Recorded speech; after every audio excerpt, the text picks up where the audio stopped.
Bueno, linda temporada la que arranca. Vamos para vivir esta temporada juntos como iglesia. Y este semestre tengo... Cada vez que pienso en este segundo semestre, el corazón me late más rápido. Hay cosas muy lindas que Dios tiene preparadas. Es como que nos entrenó, nos puso en su lugar en el primer semestre, nos dio el lugar. De hecho, recuerden que en enero no teníamos este lugar y lo tuvimos recién en febrero. Todo pasa muy rápido, ¿no? Hasta a veces parece como que estamos hace más tiempo, pero en realidad estamos hace muy poquito acá. Y bueno, tengo lindas novedades que voy a ir soltando progresivamente porque creo que no podemos soportar todo, ¿no? Y que el Señor nos va hablando porque es demasiado, es demasiado. Pero recuerden que les dije que estamos en esta bisagra del año, este 2015 está en esta bisagra y es necesario que nosotros nos alineemos con las cosas del Señor. Y yo, como líder, como pastor, lo que quiero siempre es que todos lleguemos, ¿no? ¿Se imaginan ustedes, como director técnico, ¿no? Señalando quién tiene que patear los penales, por ejemplo, ¿no? Y lo elegimos a Higuaín. No hablemos de fútbol. Mejor el fútbol lo dejamos. Pero lo que quiero decir es que cuando uno elige, uno quiere elegir lo mejor y quiere que todos lleguen, no que algunos festejen y otros no festejen. Queremos que a fin de año, que vamos a tener alguna despedida del año, como tuvimos el año pasado, ¿se acuerdan? Sí.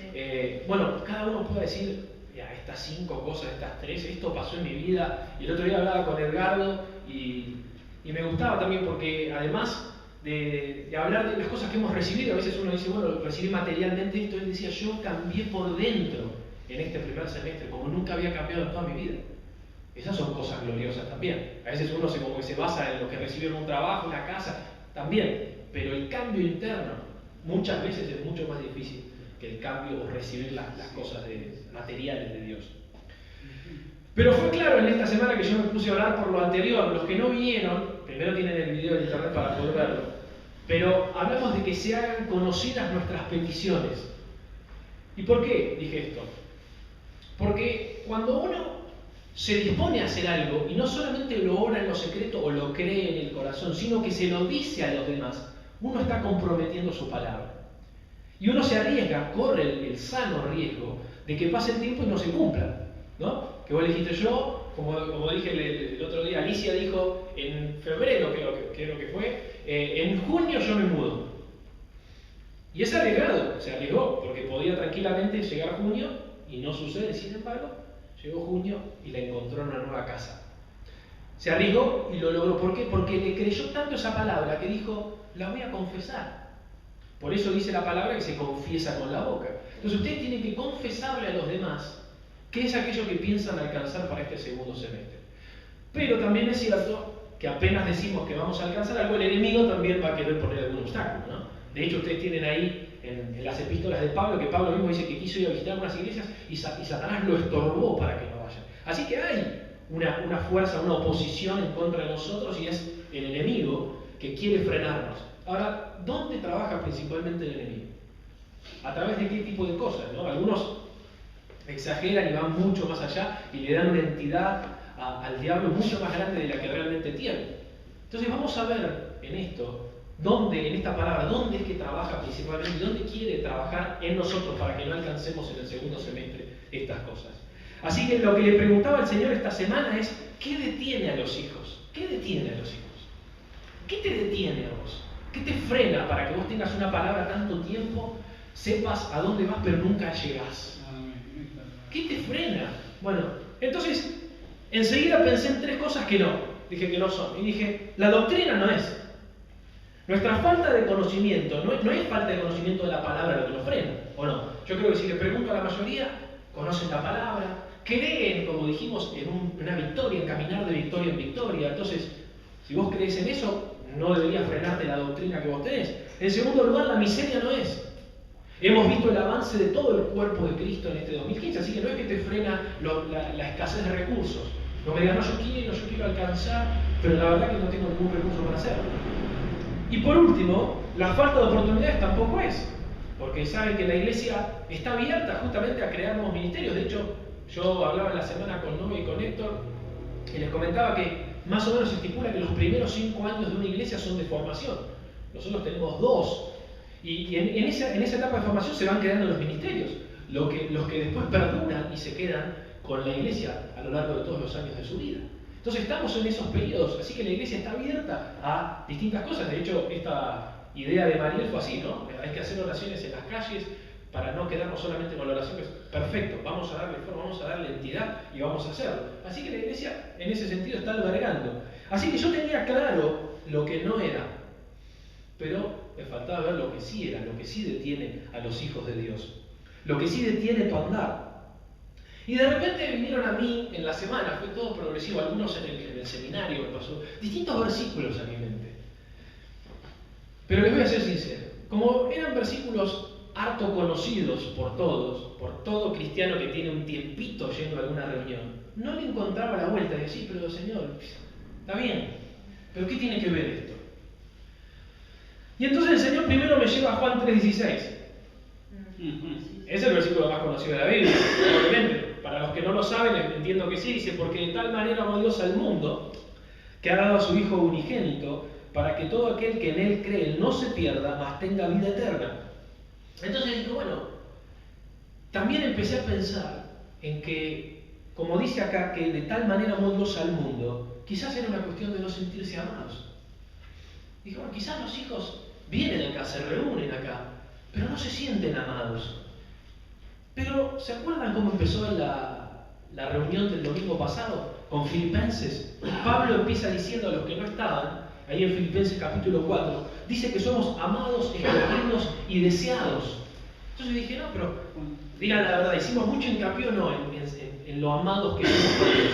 ¿Cuántas veces hemos visto palabras que nos dirigían a ese lado de sentirnos amados? De saber que somos corona, inclusive dice que somos corona hasta de Pablo, porque Pablo decía la verdad, la iglesia es un corona mía. O sea, amados nos sentimos, ¿o no? Sabemos que Dios nos ama, ya no tenemos como esa duda de decir, bueno, la verdad yo no sé si a mí Dios me ama. Creo que cada uno que está acá entiende el amor de Dios. Empezó a dejarse caer en las manos de Dios. A mí me gusta ver eso a los niños, yo tengo varios sobrinos y veo que se sientan en una mesa y vos le abrís las manos y se tiran. Y no te preguntan primero que vas a agarrar o no. Se tiran, confían plenamente. Bueno, yo creo que nosotros estamos en una etapa donde ya podemos tirarnos en las manos de Dios, ¿no? Sabiendo que Él pone las manos, que Él nos ataja, no es que Él nos esquiva. Así que, evidentemente por ahí, me parece que no venía ahí. Y el Señor me empieza a hablar respecto de este versículo, que como le dije, no tengo demasiado para desarrollar, que no conozca. Pero el Señor me empieza a decir, pero detenete un segundo en el contexto. Detenete en el contexto. Tanto que venimos viendo contexto, ¿no? Los que vienen a los estudios bíblicos saben que agarramos un versículo y miramos todo alrededor. Y decimos, bueno, ¿dónde fue escrito esto? ¿Se acuerdan la primera clase de Apocalipsis que dijimos? ¿Quién escribió Apocalipsis? ¿Dónde lo escribió? ¿A quiénes dirigió el libro de Apocalipsis?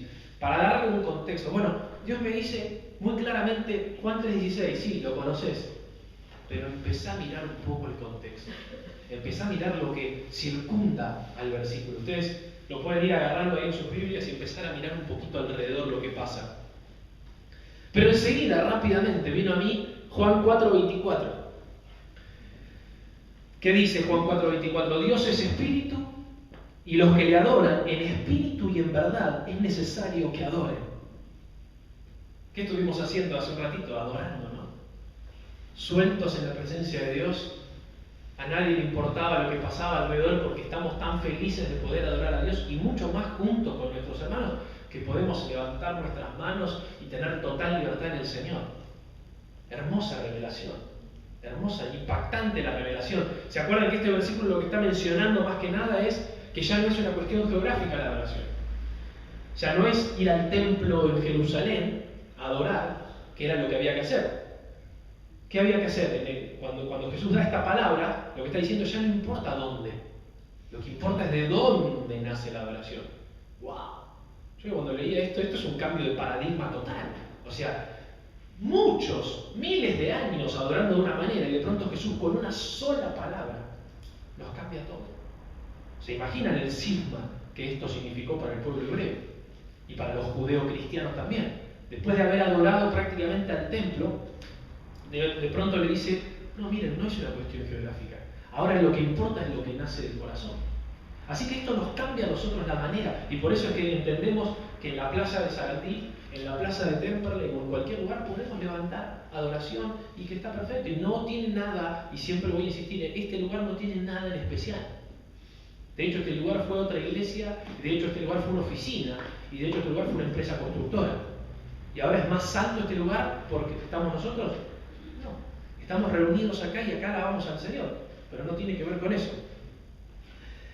Pero rápidamente, miren cómo era un vendaval de mensajes. El Señor me lleva a algo que lo tienen más que conocido, Juan 11:40. Saben que es Juan 11:40, ¿no? Jesús le dijo, dice este versículo, ¿no te he dicho que si crees verás la gloria de Dios? Lo saben de memoria, lo predicamos hace 2 domingos, pero sin embargo venía a mi mente, yo digo, Señor, ¿cómo puede ser? ¿De qué me estás queriendo hablar? Si son todos versículos que yo ya conozco, no me estás llevando a descubrir algo para la iglesia. Yo miraba estos versículos y digo, pero sí, ya sé que esta es la palabra del año, o sea, si hasta acá los otros versículos que le nombré me resultaban conocidos, ¿cuánto más este, que es la palabra para este año? Que de paso les vuelvo a decir que tienen el cuadro allá que hizo Cele, que es muy lindo, y pueden desarrollarlo y ver todo lo que sale de un simple versículo, todo lo que sale lo pueden ver allá. Así que esto me pareció impactante. Y sin embargo, si el Señor me vuelve a decir lo mismo, pero no te quiero mostrar lo que se ve a simple vista. Lo que quiero mostrarte es lo que está alrededor. Otra vez con los alrededores. Ya vimos 2 o 3 versículos y el contexto, lo alrededor. Aprender a ver un versículo de otra manera. ¿Qué significa? En vez de ser autómatas que reciben algo y no lo leen, no se fijan, no miran, no evalúan los versículos, no evalúan qué palabra está usando el Señor para hablarnos. ¿Y saben qué me vino enseguida? 1 Corintios 14:31.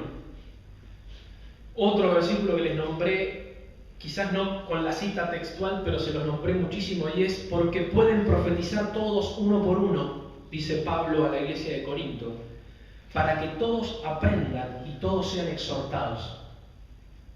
O sea, Pablo le enseña a la iglesia algo que nosotros creemos, es que ¿quiénes pueden profetizar? Todos. Se acabó esta cuestión de unos pocos, de la élite de la iglesia, de ir a buscar el manto, ¿no? El manto profético, vaya a saber hasta qué país para ir a buscarlo, como si uno se pudiera traer algo de eso. No, todos pueden profetizar. Y Pablo lo desarrolla así de fácil. Pero vuelta el Señor que me dice, no, pero no quiero que digas eso, no quiero que analices el versículo así. Quiero que mires el contexto. ¿Se imaginan lo perdido que estuve, no? Después de 3, 4 veces que el Señor me dice el contexto, yo digo que no sé qué pensar, no sé qué le quiere hablar al Señor, no sé qué es lo que detiene a los hijos, porque esto empieza así. ¿Qué detiene a los hijos de Dios? Ahora, la profecía es para todos los versículos que vimos ustedes los reciben, los creen, los han declarado, los han anotado. Pero tengo malas noticias. ¿Puedo dar una mala noticia? ¿No se ofenden? Todo esto puede ser muy lindo escrito en la Biblia, todo lo que vimos. La gloria de Dios, la profecía, sentirse amado porque de tal manera amó Dios al mundo, adorar el Espíritu y en verdad de Juan 4:24. Todo esto es muy lindo escrito en la Biblia, pero vos podés vivir al margen, aún conociendo esto, toda la vida. Toda la vida. Puede ser que vos vivas sin sentirte amado. Toda la vida puede ser que vivas sin adorar al Señor realmente como Él te diseñó para que lo adores. Toda la vida puede ser que vos te quedes sin ver la gloria de Dios. Y toda la vida puede ser que te olvides o pases por alto que podés profetizar. Así que estos 4 aspectos en los que Dios nos llama hoy, fácilmente, puede ser que no funcionen en tu vida. ¿Cómo? Si está escrito, si es palabra de Dios, yo dije amén. Sin embargo, quiero que veas el contexto para que veas qué es lo que te puede detener en este segundo semestre y en lo sucesivo también, pero principalmente en este segundo semestre. Ahora déjame contarte algo que sucedió en la semana. Los que estuvieron acá el domingo y el miércoles también. El domingo pasado yo, hablando de que se hagan conocidas nuestras peticiones, yo tomé la posta, porque a mí no me gusta decir bueno, hagan algo y yo no hacerlo, ¿no? Eso de hecho es lo que Dios, o más bien Jesús, le critica a los fariseos y le dice: ustedes son hipócritas porque les exigen hacer cosas a los demás que ustedes no hacen. Entonces yo cuando dije que sean conocidas, el domingo pasado, ¿qué dije? ¿Se acuerdan? ¿Qué palabra fue la que me movió la estantería a mí? Porque me arriesgué demasiado. Los que estaban habrán escuchado que yo dije: iglesia, tenemos que prepararnos para una conferencia. Imagínense lo que significa, o sea, somos un grupo minúsculo de 15 personas. Yo dije: iglesia, preparémonos para una conferencia, porque lo que tenemos nosotros se lo tenemos que dar a las iglesias. ¿Cómo tenemos la escatología de victoria, sabiendo que la iglesia debe dejar de pensar en derrota? ¿Y cómo nos lo vamos a guardar para nosotros? Me arriesgué. Es cierto que no le puse fecha, ¿no? Porque dije: empecémonos a preparar por lo menos. No sé cómo va a ser. Bueno, ¿quieren que les diga lo que pasó en la semana? Para que se asusten un poco más. ¿Saben dónde está Cel? Sí. En Estados Unidos. Sí. El mismo miércoles que yo vuelvo a declarar la palabra, cuando llego a mi casa me escribe y me dice: me acabo de cruzar con Jonathan Welton. Me dice que en febrero hagamos una conferencia para las iglesias.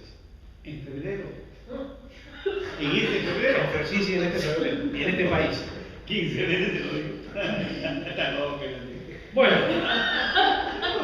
se darán cuenta que los tiempos corren y que yo no tengo ni idea cómo vamos a hacer de acá a febrero para hacer las cosas. Yo le dije que sí. Y bueno, ya está. Ahora, imagínense de qué manera vamos a alcanzar esto. Porque, para que se den una idea, la idea que estamos teniendo, porque enseguida hablé con Bernardo, a Franchino, y le interesó. Estamos terminando de darle la fecha. Ahora, la idea va a ser que alquilemos un hotel en Capital y que convoquemos a todos los pastores de Argentina. Oramos por vos. Amén. ¿Saben cuántos cientos de pastores son esos? Y Jonathan Welton va a venir a enseñar de toda la Biblia. Se llama así un libro que él tiene, aprendiendo toda la Biblia sobrenaturalmente y hablando de los pactos, del pacto davídico, de los distintos pactos, del pacto abrámico y de los tiempos finales. Así que de un plumazo, toda la Argentina, va a estar Omar Cabrera, ¿no? Va a estar Carlos Anacondia, todos de un plumazo se van a enterar la reforma de la iglesia, que nace de un lugar del templo en el que uno pasa por la puerta y parece que es un depósito.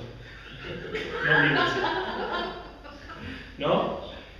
Se van a enterar en la nación. Entonces, y además vamos a tenerlo acá.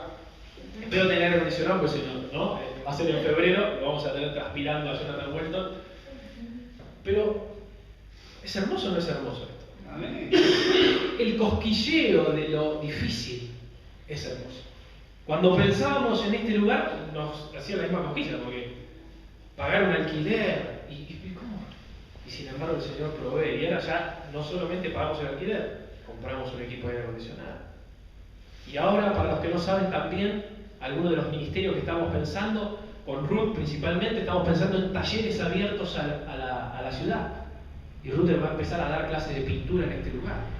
Entonces la gente va a poder decir: a esta iglesia sirve a la comunidad. Y ahí entonces estará el mensaje del Evangelio replicado. Ahora, lo que yo te quiero decir es, después de esto de la conferencia, que es: ¿por qué pasó esto? Yo sinceramente les digo que la palabra que escuché textualmente es preparar la iglesia para una conferencia. ¿Y saben dónde estaba? Caminando en un pasillo de mi casa. Yo tengo una escalera, que hay un pasillito. En ese lugar yo giro y escucho esa palabra. O sea, no estaba orando, estaba yendo a mi cuarto nada más, nada fuera de lo... Y sin embargo, lo creí de tal manera en que cuando vine acá dije: les quiero decir algo y me quiero comprometer, porque quiero tomar la posta. Si le estoy diciendo que hagan conocidas las palabras, déjenme hacer conocida la mía. Ahora, ¿por qué sucedió esto? ¿Cuántas veces te habrá pasado en tu vida vos si no le diste la importancia? Yo quiero decirte que cuando vos hablás algo que el Señor trae, le das entidad, le das forma. Ese es un principio profético. Por eso yo te hablo de la profecía y todavía a veces te sigue pasando por al lado. Te vas de acá, alguien oró por vos, decís: uy, esto puede pasar, y después te pasa en realidad, pero vos lo dejás pasar. yo lo que me propuse es no dejarlo pasar más. Porque hubo un momento donde yo oré por la profecía un año entero, hasta que de pronto, cuando oraba, lo que sentía respuesta es: ya está. Y digo, ¿cómo ya está? Si yo no siento que pueda hacerlo, ¿no? Todas las cuestiones que cada uno se debe preguntar en su mente en este momento. Ya está. Tenés que empezar a creer que te estoy hablando. ¿O acaso, miren el ministerio de Jesús, que iba caminando y encontró un pájaro y decía: miren el pájaro, miren cómo el Señor viste a los animales? No empezaba a usar analogías del campo y de los animales, que no tenían nido los animales y sin embargo tenían para proveerse. No parece muy profético que digamos, ¿no? Parece como que dice: a ver, déjame decir una palabra. Uy, mira el pájaro. No, bueno, ¿por qué el pájaro? ¿No? Sin embargo, la palabra profética de Jesús, porque Jesús no miente. Entonces, muchas veces el Señor te habla con cosas bien elementales y sencillas.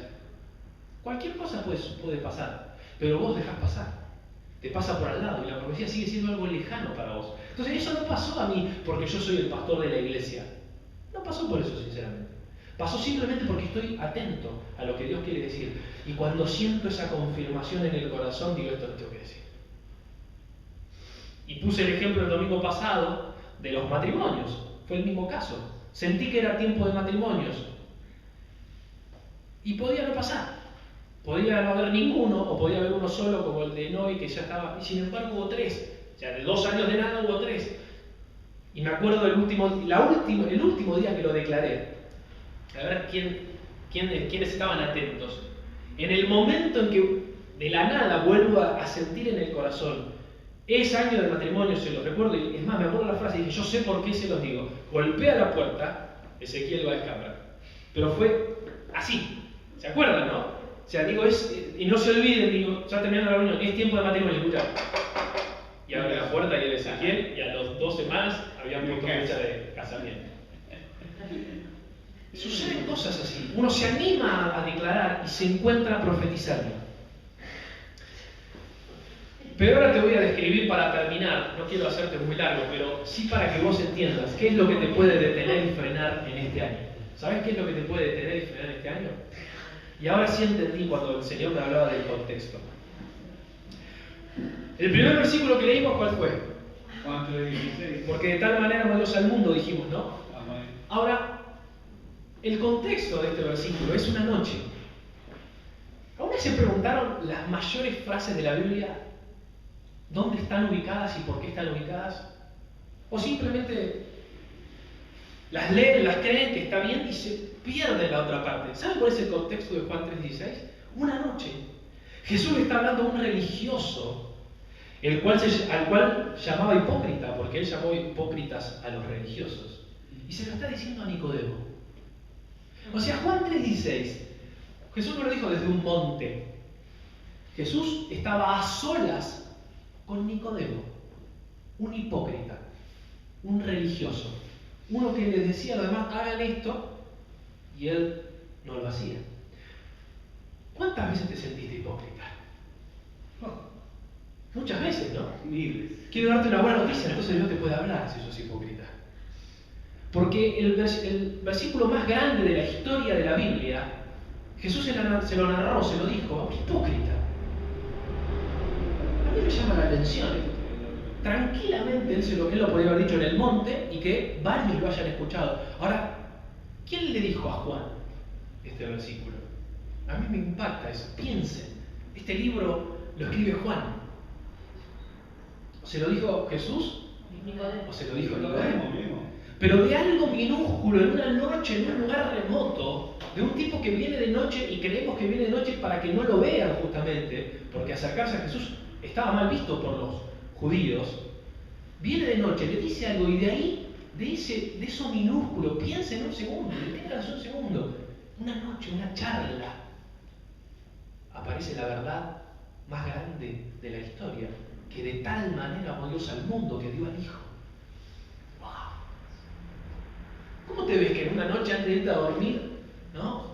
Ahí entre tus cosas que haces siempre, Dios te diga una pavadita? Y eso se haga conocido en el mundo entero. ¿Lo crees?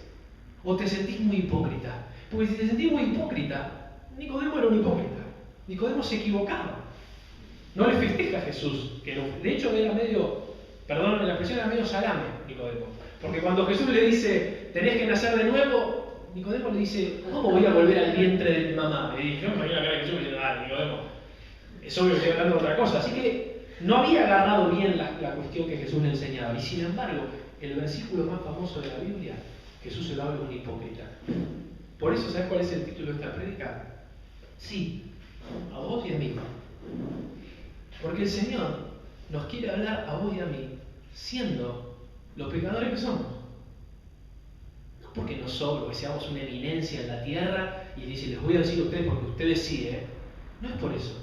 ¿Por qué creen que Dios elige una iglesia en el medio de Temperley, congelados en esta mañana, para hablar verdades que van a llegar a todas las naciones? Y como también me comprometí, y si quieren pueden copiar, en 50 años, que dije, la iglesia va a pensar diferente. Falta, yo sé que para comprobar no es lo mismo que lo de la conferencia, pero yo les aseguro que en 50 años la iglesia no va a pensar más en pavadas como de la destrucción del mundo. Yo sé lo que les estoy diciendo y lo tengo grabado en mi corazón, y quizás cuando venga Jonathan Welton también lo suelte él, porque es algo que Dios te puso en el corazón de él.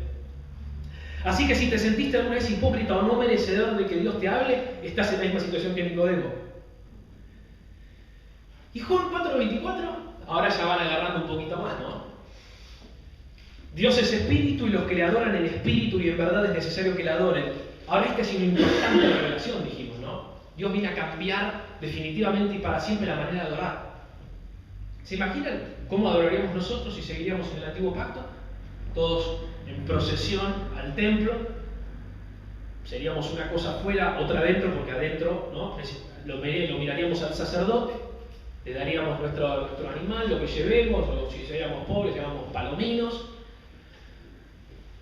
Y ahí se terminaba nuestra relación con Dios. Es una relación con Dios hiperdistante. Y sin embargo Jesús dice, no. Dios es espíritu. Y aquí hay revelación. Y los que la adoran, en espíritu y en verdad, es necesario que la adoren. Y es más, nos dice que Él busca adoradores.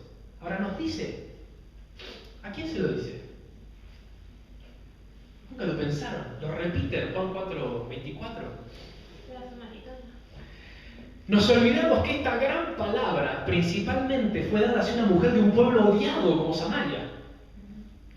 Un pueblo odiado, Samaria era odiado por los judíos. Y Jesús decide hablarle estas palabras a la mujer samaritana y encima no guardaba en lo más mínimo la ley de Dios. Porque era una mujer de dudosa moral. ¿Qué le dice cuando apenas empiezan a charlar? Vos tuviste 5 maridos y el que ahora tenés tampoco es tu marido. O sea, una mujer de dudosa moral, que no sabemos exactamente qué le importaba de Dios. Y sin embargo Jesús le dice, espera, tengo una verdad para decirte. Dios es espíritu. ¡Wow! A una mujer que luego dice la Escritura que vuelve a Samaria y esparce lo que Jesús le había enseñado. Pero esta gran revelación de vuelta, ¿sabes dónde es? En un pozo sacando agua. Entonces, ¿cuándo creíste que Dios te va a hablar solamente en una reunión? ¿Cuándo creíste que Dios te va a hablar después de 10 horas de oración? Puede ser, y de hecho te va a hablar. Pero ¿sabes cuándo te va a hablar también, Señor? En lo mínimo de tu vida. Un día estás en el colectivo yendo a trabajar y te viene una palabra que se me grabó, me apareció de pronto. Te habló el Señor. Y vos sabés qué hacer. No, porque yo no, porque sí, lo que hice la hora pasada, ¿no? Y empezás con cuestionamientos que no son los correctos. Porque de tal manera Dios te amó. Y te empezó a soltar todas estas cosas. Y Juan 11:40, miren los contextos, por favor. ¿No te he dicho que si crees verás la gloria de Dios? ¿A quién le dice eso? Esto sí sabemos más, ¿o no? Vamos, iglesia, me metan una de 4. Por ahora venimos en 0. ¿A quién le dice esta palabra Jesús? A la hermana de Lázaro. Bueno, y que se llamaba Marta. ¿Y qué sabemos de Marta? Bueno, sabemos varias cosas de Marta, ¿no? Hay congresos enteros que hablan de Marta. Ella tenía la particularidad de olvidarse las cosas espirituales para dedicarse a lo superfluo. ¿Alguna vez te pasó que ibas a orar y en tu casa empezaste a hacer cosas y te pasó el día y al final no oraste? Bueno, eso es lo que hacía Marta prácticamente. Porque de hecho cuando María se pone a los pies de Jesús, ¿Se acuerdan? Me la imagino a María ahí embelesada con la imagen del Señor, las palabras que hablaba. Marta aparece y le dice a Jesús, ¿qué cosa? Decirle que le voy a dar una mano, porque estamos haciendo acá un montón de cosas y ella está acá. ¿Y qué dice Jesús? Dejala, porque ella eligió la mejor parte. Así que Marta no sabía elegir muy bien. Era afanada. De hecho, ¿se acuerdan que esa es la palabra que usa la Biblia, no? Afanada por las cosas. Turbada, nerviosa. ¿Alguna mujer le pasa en la casa que anda así como un poco a las corridas? Bueno, Dios te dice, ¿no te he dicho que si crees verás la gloria de Dios? ¿Por qué no se lo dijo a María? Semejante revelación de ver la gloria de Dios. Y encima, como dijimos hace 2 domingos, si le dije no te he dicho, es porque ya se lo había dicho. Así que Jesús se encarga hasta... Se ve que la primera vez no lo escuchó, ¿no? Andaba haciendo otras cosas con la aspiradora muy fuerte. ¿Y qué? ¿Qué? No escuchó. Y la segunda vez, yo te dije que la gloria de Dios. Se lo dice a Marta. ¿Por qué te estoy diciendo todas estas cosas? Porque en este segundo semestre se te están acabando las excusas. No, porque yo me siento hipócrita. Chao. No, porque yo hago muchas cosas y para mí yo no puedo servir. Porque... Marta, se te acaba, se te vuelan las excusas. ¿Qué excusas puedes poner? Y por último, 1 Corintios 14:31. Vuelvan a leer Corintios. No le voy a decir a quién se lo dice porque yo se lo dice a la iglesia de Corinto, ¿no? Por eso le dije, tenía que meter la anterior, y está bien. ¿Qué decía? Porque podéis profetizar todos uno por uno para que todos aprendan y todos sean exhortados. A ver, ¿cómo es la iglesia de Corinto? Porque le está diciendo a esa iglesia, como nos dice a nosotros, todos ustedes pueden profetizar, muchachos, no hay problema, vayan todos para adelante, vamos, dale. La iglesia de Corinto era la peor iglesia en cuanto a inmoralidad.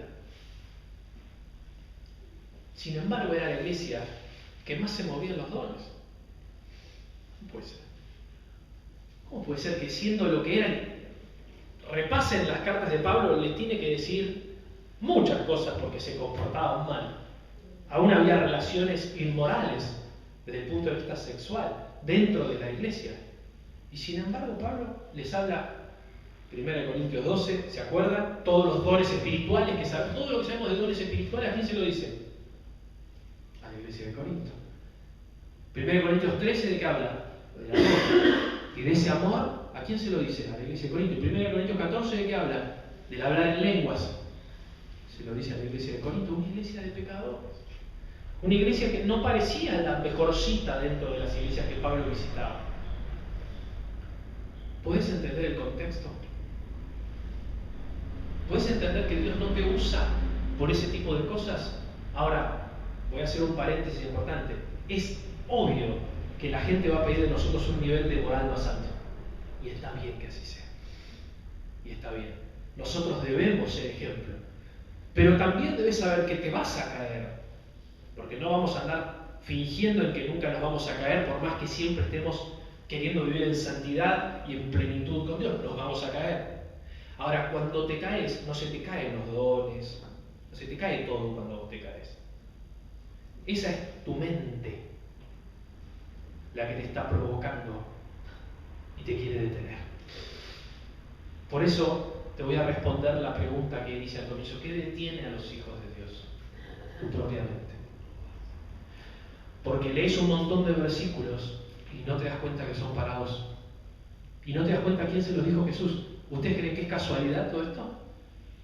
Jesús dice, tengo una gran verdad para revelar. ¿A quién se la revela? A la mujer samaritana. O se lo dijo por algo en especial, a la mujer de Samaria. Y a Nicodemo, ¿por qué va a usar un religioso? Si te sentiste alguna vez religioso, hipócrita, duro con tus palabras, bueno, así era Nicodemo, y sin embargo Jesús le da esa verdad tremenda y absoluta. Y si te sentiste de pronto pecador, como la iglesia de Corinto, Jesús, a través del apóstol Pablo, es a la iglesia que más le habla de dones, de amor y de tantas cosas hermosas. 1 Corintios 2 habla de toda la revelación del Espíritu Santo. ¿Se acuerdan de 1 Corintios 2:9? ¿Qué dice 1 Corintios 2:9? Cosas que ojo no vio, ni oído yo, ni han subido al corazón de hombre, son las que Dios tiene preparadas para los que lo aman. ¡Wow! se lo dice a la iglesia de Corinto. Así que está bien que nos pidan ese nivel moral más alto, y está bien que así sea, pero eso no debe ser un freno para que vos actúes, ya que Dios sabe que nosotros vamos a cometer errores. Pero no hay peor error que frenarse y no servir a un Dios todopoderoso que se gloría en nuestras debilidades. Dios se gloría en nuestras debilidades. Por eso, y me gustó la señal profética que hubo en esta mañana. Hubieron dos cosas muy importantes. La primera, una adoración en espíritu y en verdad, porque hubo mucha libertad en la adoración. Y la segunda es que yo pude ver sobre Noé la profecía. Y la palabra apunta a una iglesia que profetiza. Así que cuando te vas de acá hoy y empezás, ya que está este mes de julio que está comenzando, quiero que vengas a dar testimonio a un domingo de alguna palabra profética que vos diste y se cumplió. ¿Se animan? ¿O les parece que ustedes son muy pecadores para hacerlo? ¿O les parece que es para otros? Yo te pido que te detengas. Cuando te levantás y escuchás esa cosita, retenela. Retenela. Cuando vas andando por la calle, retenela y jugate.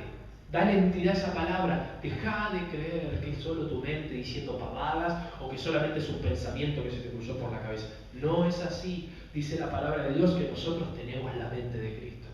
Por lo tanto, escuchar la voz de nuestro Dios no es una cosa difícil. Y si no, explíquenme ustedes, y les voy a hacer una pregunta bien sencilla. ¿Cuántos de ustedes pudieron escuchar la voz del diablo alguna vez? La voz del temor, la voz del no te va a salir, la voz del vas a repetir la historia de tu familia, te vas a quedar sin nada. ¿La escucharon? Siempre. ¿Sí? Siempre. Con claridad, ¿no? Creo que todos, ahí sí todos. Siempre. ¿Sí? ¿Estamos de acuerdo? ¿Todos escuchamos esa voz? Totalmente de acuerdo. Bueno, ¿y cuántos escuchan la voz de Dios? Siempre también. No puede ser que tengamos tanta facilidad Pero, para escuchar la voz del diablo y tan poca facilidad para escuchar la voz de nuestro Padre. mm, Es evidente que algo estamos haciendo mal, ujú. que nuestra mente está de alguna manera abocada a algo que no es lo correcto, porque entonces no podría ser así. No digo que nunca escuche la voz del diablo, porque Jesús mismo la escuchó, pero en su día a día él escuchaba la voz de su Padre. Y de pronto Satanás podía venir y querer provocar algo en él, así sobre nosotros. Nosotros tenemos que tener claridad para escuchar la voz de Dios. Y yo voy a insistir hasta el cansancio con una iglesia profética. Con libertad. La profecía es parte de la libertad de tu mente. Si vos dejás volar tu mente bajo el amparo de Dios, entonces podés profetizar con libertad. Y animarte a declarar aún cosas que decís, uy, mirá cómo me estoy arriesgando con esto, pero en el fondo tenés una certeza absoluta de que lo que estás diciendo es palabra de Dios. ¿Nos determinamos en este mediodía a que el segundo semestre sea profético? ¿Lo creen? ¿Se dan cuenta que Dios le habló a estas personas y no por nada en especial? Entonces tampoco por nada en especial nos va a hablar a nosotros. No es por especial que seamos, no somos especiales. En todo caso somos todos especiales delante de Dios, pero porque Él de tal manera amó al mundo. Pero no por otra cosa. Entonces, basta de pensamientos de condenación. Lo único que te puede frenar a alcanzar lo que vos tenés, lo que Dios tiene preparado para este segundo semestre es tu propia mentalidad de mendigo. Porque la doctrina ya la tenés alineada, porque ya sabés que sos amado y escogido, y porque sabés que la iglesia alberga tu llamado. No hay ninguna excusa. No hay pensamiento indigno que puedas tener que te corra de la voluntad de Dios, salvo que vos le des el lugar. Yo quiero orar en esta mañana y quiero activar esto en cada uno de ustedes. Quiero que cada uno reciba esto y que toda la actividad que vos desarrolles en nombre del Señor, que dice la Biblia que todo lo hagamos en nombre de Él, entonces la hagas de una manera profética. Amén. Padre, en el nombre de Jesús, yo activo, Señor, a esta iglesia en lo que venimos declarando hace tanto tiempo, que es la profecía. Porque nos llamaste a anhelar todos los dones, pero especialmente el don de la profecía. Y declaramos que este segundo semestre es un semestre profético, donde a la hora de evangelizar, a la hora de hablar con alguien, o aún a la hora de hacer nuestras labores, tendremos revelación de tu Espíritu Santo. Abrimos hoy nuestro corazón para que nos hables de día y también de noche. Abrimos nuestro corazón para escuchar lo que hasta acá no escuchábamos. Tu voz se escucha con claridad. Rechazamos toda idea en nuestra mente que nos hace sentir indignos, porque no es por dignidad que nos hablas por amor. Por eso te damos gracias, Señor, porque como dice tu palabra, si entra un incrédulo a este lugar mientras estamos reunidos y la profecía fluye, esa persona dirá, realmente, ciertamente Dios está entre ustedes. Así que desde los que están cerca de la puerta hasta los que estamos de este lado, la profecía es activada en este mediodía. En el nombre de Jesús declaramos, Señor, que vamos a darle entidad con nuestras palabras a lo que nuestro corazón escucha de tu parte. No nos vamos a quedar callados. Y gracias, Señor, por la actividad en las plazas, porque es una gran manera de pisar los barrios, las estaciones. Gracias por las primicias los domingos a la mañana, Señor. Gracias por cada ministerio, por los talleres. Gracias por los talleres, que este lugar se llene de gente queriendo aprender arte, pero un arte inspirado por el Espíritu Santo. Y gracias por la conferencia, Señor. No tenemos idea cómo lo vas a hacer, los recursos de dónde van a salir, pero esta iglesia le hablará al mundo. Al mundo entero le hablaremos, Señor. Y declaramos, Señor, que a partir de esa conferencia se abrirán lugares para ir a predicar y enseñar esto.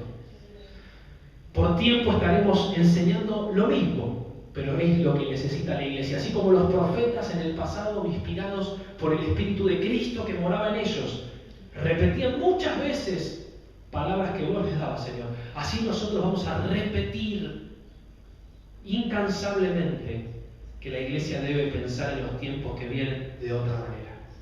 Y te lo queremos agradecer en este mediodía y entregar todo este domingo a vos, glorificándote, Señor, y declarando que se ha activado la profecía en nosotros. En el nombre de Jesús.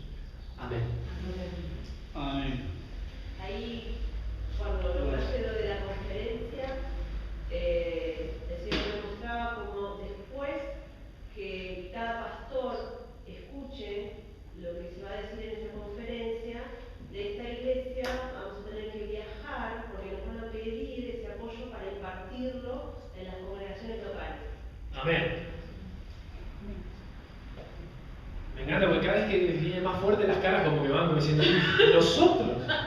Sí, es verdad. ¿Se animan o no se animan? Amén. Señor, sí, Hay que estamos animarse, preparándonos hay que para animarse. eso. Yo sé que ustedes pueden decir, pero yo no sé mucho y si me preguntan, estás acá para cambiar la historia de la iglesia. Amén. A ver, la historia de la iglesia ha cambiado siempre de un lugar minúsculo. ¿Se acuerdan? Esto lo vimos cuando vimos avivamientos y reformas. Todos los avivamientos nacieron de un lugar insignificante y aún el Mesías nació de Belén de Judea, donde nada bueno podía pasar, decían los religiosos. Se ve que a Dios le gusta eso. Ahora es Temperley, ahora es una ciudad, una iglesia en Temperley, una iglesia chiquitita, sin historia, pero con una visión de cambiar lo que piensa la iglesia respecto de los últimos tiempos. Yo lo he asumido y me he resignado. Hace un año donde yo ya sé que el Señor me llamó a esto y yo les conté que después vino la visión del rompecabezas, ya está, yo no me puedo bajar y no me puedo ni me voy a bajar, aunque cueste, aunque sea, bueno, si ustedes se animan van a encontrar gozo, porque la plenitud viene de hacer lo que el Señor te manda hacer. Podés casarte, hablábamos el otro día con Ruth, podés casarte, podés tener una casa, podés tener un auto, podés tener lo más lindo material, pero lo que te da el gozo es encajar en el lugar perfecto que Dios diseñó para tu vida. Y vivís toda la vida y llega al final de tu vida y haces como Pablo, que decís, he peleado la buena batalla. Qué lindo es poder terminar así nuestra vida, que cada uno de ustedes diga la verdad, he llegado a la meta, he alcanzado lo que Dios quería. Se muere el 90% de los cristianos no diciendo eso. Sintiendo que alguna vez Dios los llamó a hacer algo, pero que al final no lo hicieron, que no se animaron. Ustedes tienen que ser personas que encajen perfectamente, aunque duela y aunque cueste.